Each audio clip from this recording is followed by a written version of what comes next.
రామోజీరావు గారు మన తెలుగు వారిలో ఆయన ఒక వ్యక్తి కాదు,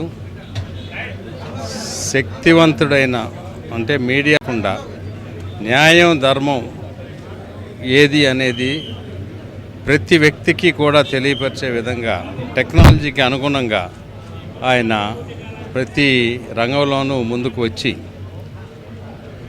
వ్యాపారం ధర్మంగా చేయటం ఎలా అనే దాని మీద ఆయన ఒక కేస్ స్టడీ చేయొచ్చు, రీసెర్చ్లా చేశారు.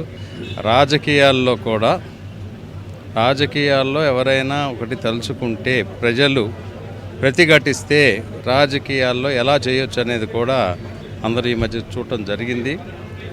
కాబట్టి సరే, కాలధర్మం ప్రకారం మనుషులు వస్తుంటారు పోతుంటారు, కానీ ఆయన జన్మ అనేది మన తెలుగు వారందరికీ కూడా ఒక గొప్ప అదృష్టం. ఆయన స్వర్గస్థులు అవ్వటం తెలుగు వారందరికీ కూడా చాలా తీరని నష్టం. ఏదంటేప్పటికీ ఆయన ఆత్మశాంతి కలగాలని ఆ భగవంతుని ప్రార్థిస్తూ, ఆ కుటుంబానికి ప్రగాఢ సంతాపం తెలుస్తూ ఈ బాధ నుండి బయటపడే విధంగా బలం చేకూర్చాలని కోరుకుంటున్నాను. రామోజీరావు గారిని ఈ మీడియా వ్యవస్థల నుంచి అసలు ఆయన మీడియాలో ఎలా ఉండాలి అనేది నేర్పించిన వ్యక్తి గత 4 శతాబ్దాల నుంచి. కాబట్టి మీడియాకు కూడా మీడియా రంగం మొత్తానికి కూడా ఇప్పుడు ఈరోజు ఏ ఎడిటర్ని కానీ ఏ జర్నలిస్ట్ని కానీ చూసినా ఆయన దగ్గర ట్రైన్ అయిన వాళ్ళే. అందరికి కూడా తీవ్ర నష్టం జరుగుతుంది.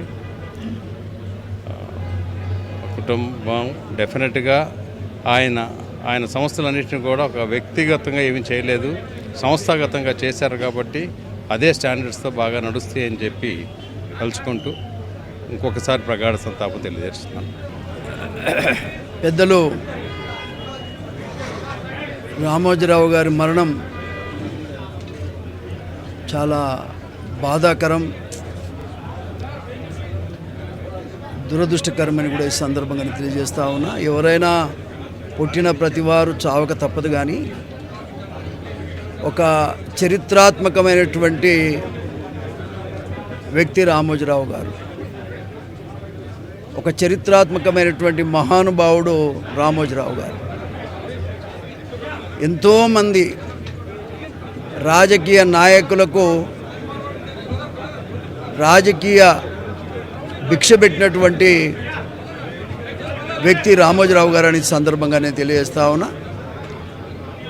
వ్యక్తిగతంగా నాకైతే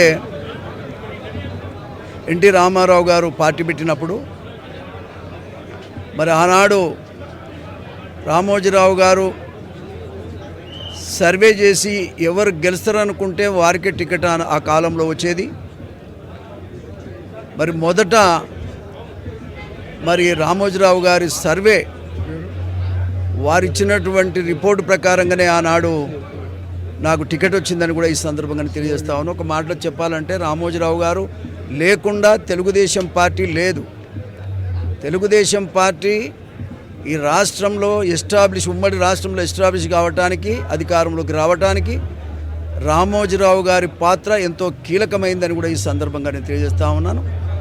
ఇవాళ ఏది ఏమైనా మాలాంటి వాళ్ళకి రాజకీయ భిక్ష పెట్టినటువంటి మహనీయుడు, ఒక చరిత్రాత్మకమైనటువంటి నాయకుడని కూడా ఈ సందర్భంగా నేను తెలియజేస్తూ వారి ఆత్మకు శాంతి కలగాలని ఈ సందర్భంగా భగవంతుని ప్రార్థిస్తూనే సెలవు తీసుకుంటాను. నమస్కారం.